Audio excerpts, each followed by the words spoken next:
telespectador da PNTV e do programa Capital Cultural, hoje no quadro de Direito. E estamos aqui com a presença do Procurador do Ministério Público do Trabalho, X Thiago.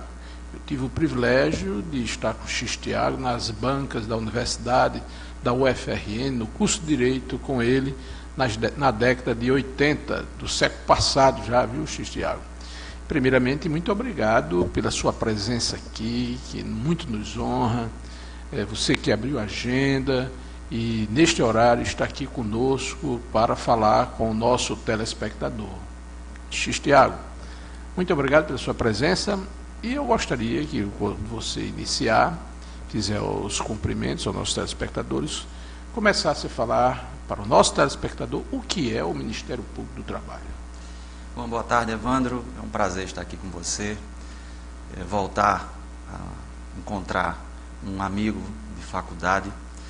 E o Ministério Público do Trabalho, ele faz parte do Ministério Público da União, é um dos ramos do Ministério Público da União.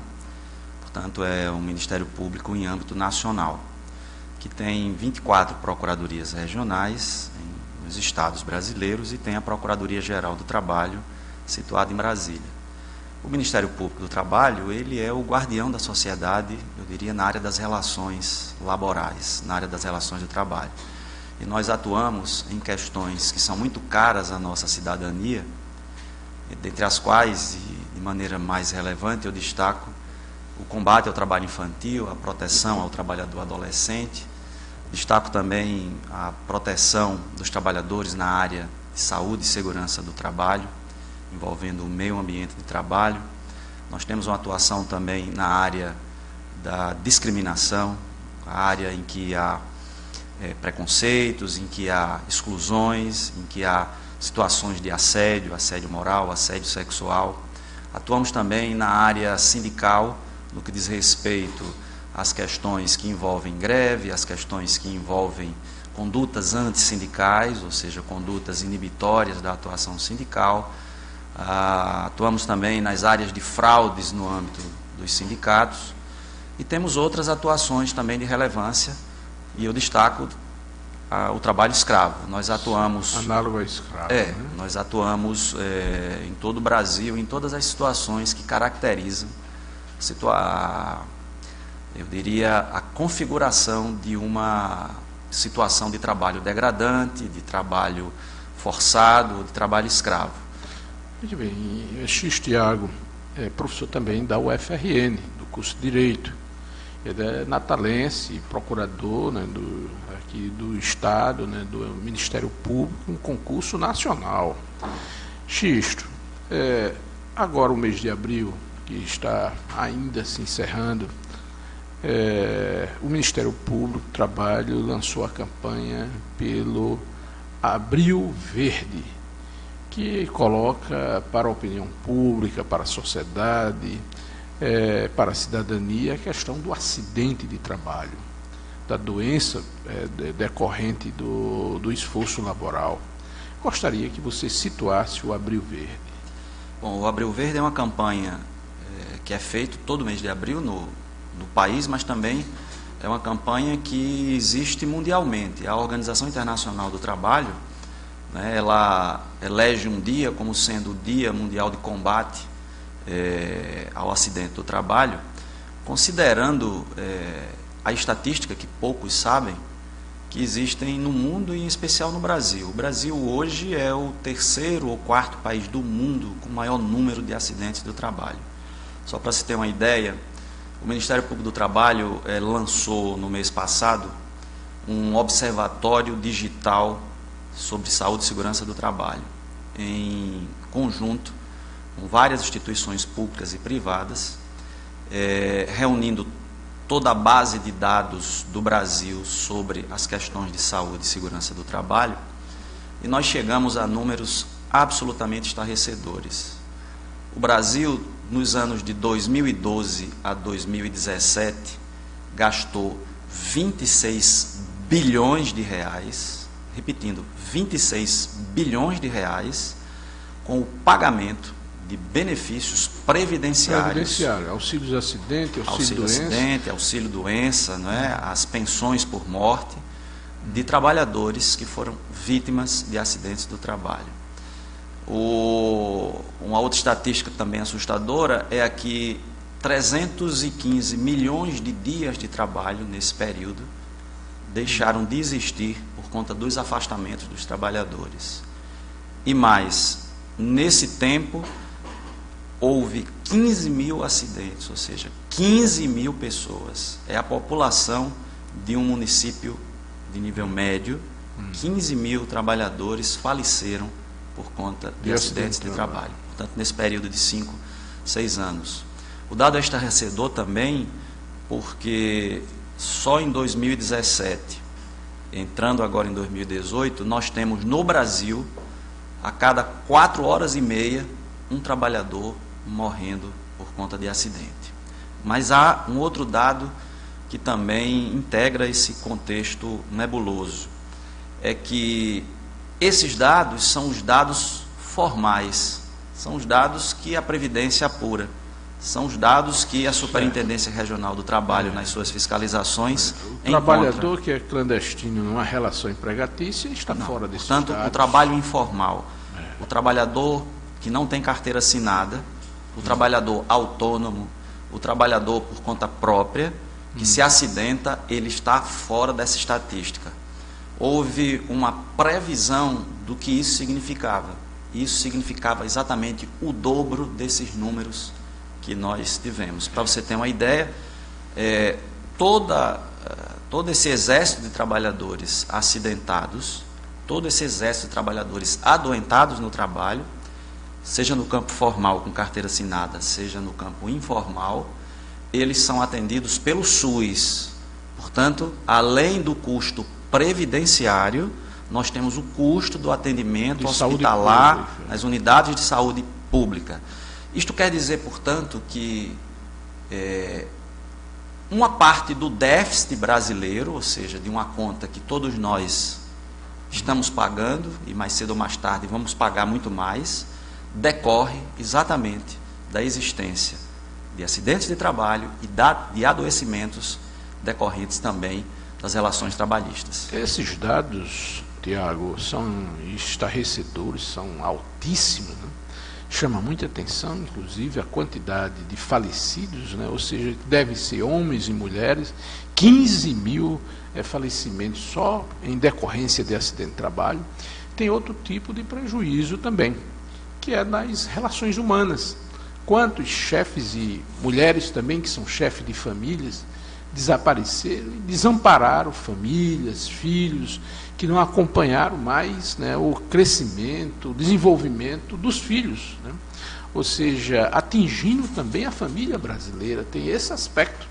Ou seja, não só o aspecto de quanto a Previdência ela desprendeu do seu orçamento, das suas finanças públicas, da contribuição previdenciária, o Estado com a contribuição também na área da saúde, do SUS, mas também nesse aspecto das relações humanas, esses dados são chocantes. Sem dúvida. Eu só salientei o dado, né, do custo, né, que o nosso país tem com acidentes e adoecimentos de trabalho, mas é claro que existe um custo social também muito grande. E existe também um outro fator que que nós né, volvemos os olhos, que é a situação muitas vezes ocorrente, que é a situação de trabalhadores acidentados ou adoecidos que não conseguem o retorno para o trabalho. Ou seja, são trabalhadores que vão ficar, nós chamamos hoje incapacitados, né? Incapacitados para o trabalho, seja com a incapacidade total, seja com a incapacidade parcial, né? E gerando, portanto, um contingente de pessoas que ainda em vida, né, ativa, ainda num período, né, de vida, na idade, né, voltada para o trabalho, que são afastadas do trabalho ou passam a não ter mais a condição de ingresso no trabalho em razão do natural preconceito ou da natural dificuldade de sua inserção quando tem algum tipo de incapacidade. E me parece que não é só as empresas que têm dificuldade de receber esses trabalhadores incapacitados para conseguir outra, para colocar em outro tipo de atividades, mas também o Estado brasileiro.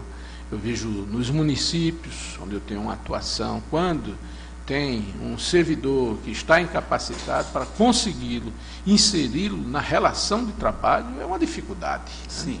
É uma dificuldade. O próprio INSS tem, né, tentado o que nós chamamos de uma adaptação, né? Quer dizer, o trabalhador que tinha uma determinada função e que para ela ficou incapacitado, ele vai ser, né, devidamente orientado, e aí vai ter não só uma fisioterapia, como vai ter um acompanhamento médico para que ele seja inserido numa outra função. Mas a dificuldade é muito grande, principalmente porque nós temos uma outra estatística que mostra que grande parte dos trabalhadores acidentados tem um nível de escolaridade muito baixo, ou nenhum. É outro dado importante. É um dado importante. E aí, para esse trabalhador acidentado, que é a maioria, que não tem nível de escolaridade, né, alto, a readaptação, a reabilitação desse trabalhador para exercício de uma outra função, ela fica prejudicada porque ele muitas vezes sequer sabe ler e escrever. A alfabetização, o letramento, né, na educação formal é muito importante. Até para um trabalhador no campo aplicar um herbicida, ele precisa ler a bula para saber o que é que pode ofender as suas condições de saúde. A educação de jovens e adultos para aumentar a escolaridade, que deveria ser no país de segunda oportunidade, porque aquele que saiu para trabalhar teria segunda oportunidade. Termina sendo a educação de jovens e adultos de primeira e segunda oportunidade. Mas ainda com muitas dificuldades, né, nos municípios, principalmente no ensino fundamental. Às vezes o professor, para ser apenado, é colocado na educação de jovens e adultos, que exige maior vivência, né? E às vezes as salas nem estão preparadas para receber os jovens e adultos, porque eles vão sentar numa escola, numa cadeira de ensino infantil, de como fosse uma criança. Então ele já não tolera isso, né? Mas, Tiago, vamos aproveitar aqui a sua oportunidade, você está aqui conosco, e você falar um pouquinho sobre a situação das crianças e adolescentes no trabalho, porque você foi um dos responsáveis para acabar com o trabalho menor no setor sucroalcooleiro do Estado, numa sua ação junto com a Procuradoria, onde contou com muitos procuradores, enfim, mas acabou de vez com o trabalho do menor no setor sucroalcooleiro. Eu gostaria que você falasse um pouquinho sobre as crianças e adolescentes nessas relações de trabalho. Há mais de 20 anos que o Ministério Público do Trabalho, em parceria com a Superintendência Regional do Trabalho, nós desenvolvemos esse trabalho. Iniciamos criando um fórum, o fórum chamado FOCA, né? Que é o Fórum de Combate ao Trabalho Infantil e Proteção ao Trabalhador Adolescente. E à época nós fizemos uma espécie de mapeamento no estado do Rio Grande do Norte, procurando observar quais eram os focos principais do trabalho infantil. E aí verificamos o trabalho infantil de crianças e adolescentes na área, né, canavieira, na área ceramista do estado, em algumas salinas, na área da agricultura, em algumas áreas que nós encontramos também, como, por exemplo, o trabalho em pequenas fábricas, em pequenas oficinas. E a partir desse mapeamento nós passamos a sistematicamente fazer um trabalho por setores, e um dos setores, como você disse, foi o setor sucroalcooleiro. E o mérito se deve muito também, e talvez principalmente, à Superintendência Regional do Trabalho. Nós atuamos em parceria e nós fomos, não é, a todas as áreas canavieiras do Estado e tentamos, né, num procedimento, em vários procedimentos que tivemos, tentamos convencer, né, tentamos persuadir e conscientizar, claro, não só as próprias famílias das crianças, mas também, né, a área empresarial. E eu acho que isso foi muito exitoso, porque houve, eu diria que, uma atuação bem concatenada no sentido da proteção da criança e do seu engajamento fora do trabalho, que foi exatamente na época em que houve o lançamento do Programa de Erradicação de Trabalho Infantil, denominado PET, que foi um programa à época que veio do governo federal e que depois foi estadualizado, né, e que existe até hoje. O PET realmente foi um marco nisso, porque significava a retirada das crianças do trabalho e a sua inserção na escola. E a família passava a receber... a família passava a receber uma bolsa por cada criança e, mais importante, havia também um trabalho para que a família pudesse ingressar em programas sociais, em programas, por exemplo, de geração de emprego e renda, entendeu? E uma outra coisa também... E artes, inclusive. Então, para as crianças, né, não só elas iam para a escola, né, estudando normalmente no ensino fundamental, mas havia um contraturno. Então, se elas estudavam de manhã, à tarde havia o que nós chamamos de contraturno, que era um turno estendido na escola. Então, havia monitores, há monitores, e elas ficavam, tá certo, com atividades, e ficam até hoje com atividades de arte, atividade de cultura, atividade de reforço escolar, atividade, em suma, de esportes, que foram fundamentais para esse resgate das crianças, ou seja, fazer com que a situação da escola e a situação do apoio e do contraturno trouxessem para a criança aquele desejo de não mais sair, o desejo de não mais sair daquela situação de escolaridade e de acolhimento.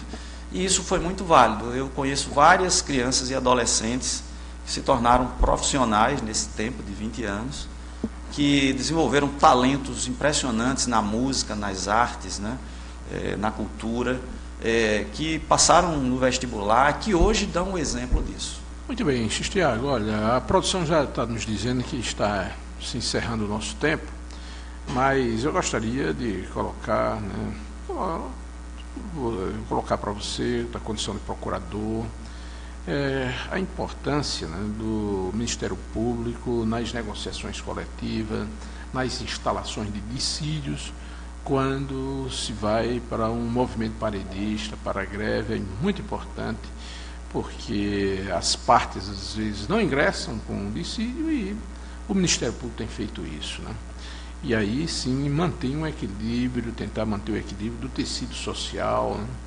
E acabar às vezes esse desgaste, esse acirramento, né, numa relação que é muito difícil entre o capital e trabalho.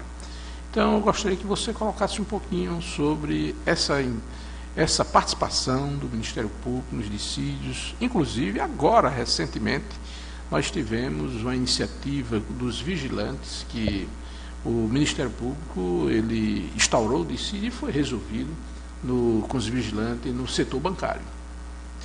Nós atuamos, né, sempre nessa área do direito sindical, do direito coletivo, e a nossa atuação tem sido, né, marcante, porque nós temos feito muitas mediações.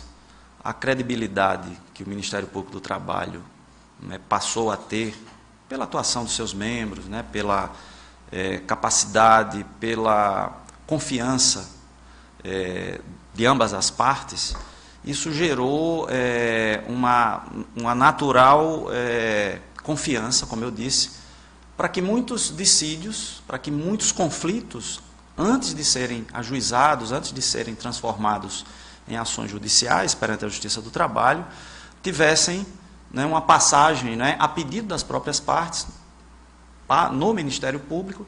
E nós temos conseguido, numa grande maioria, nós temos conseguido conciliações. E isso deve-se louvar também o interesse das partes, né? Quando há boa-fé, quando há interesses realmente fundamentados, em regra se encontra uma solução mediada. Quando não há esses pressupostos, é que se descamba para o Poder Judiciário. E a nossa atuação é exatamente porque a gente tem a certeza de que o equilíbrio das relações entre capital e trabalho, em que a equação social nessa área laboral e trabalhista, ela depende da certeza de que o capital não viverá sem o trabalho e o trabalho não deixará de depender do capital na sociedade que a gente vive, no mundo real que nós estamos. Portanto, sempre haverá um ponto de interseção dos interesses entre sindicatos de trabalhadores e sindicatos de empresas. E é esse ponto de interseção, pela nossa experiência, dos colegas procuradores, que a gente tenta encontrar quando faz essa mediação, quando conduz a conciliação entre as partes, pondo fim, portanto, a um conflito que poderia gerar inúmeros prejuízos, não só para a categoria dos trabalhadores, mas também para as empresas, seja pela insegurança jurídica, seja pelas consequências de uma greve, seja mesmo pelo desgaste das relações entre as partes, que termina tendo muitas vezes sequelas difíceis de se resolver.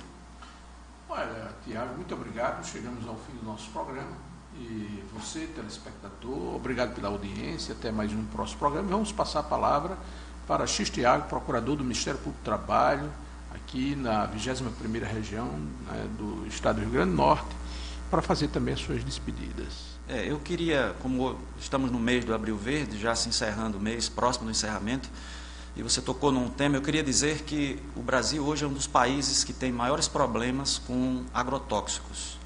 Existem agrotóxicos que são contrabandeados, tá certo? Que não têm o selo da Anvisa, e nós, possivelmente, eu, você e os telespectadores, aqui no Brasil, se envenenam a cada dia, porque não sabem exatamente a quantidade de agrotóxicos que consomem com os alimentos que vêm, porque não há controle. E foi por conta disso que há 2 semanas atrás foi firmado um convênio, um protocolo de intenções com 17 instituições públicas e privadas, tendo o Ministério Público do Trabalho e o Ministério Público Estadual à frente, para que houvesse o controle, a fiscalização e o combate exatamente aos agrotóxicos que são vendidos sem nenhum controle, que vêm muitas vezes das fronteiras, são contrabandeados e que causam muito mal.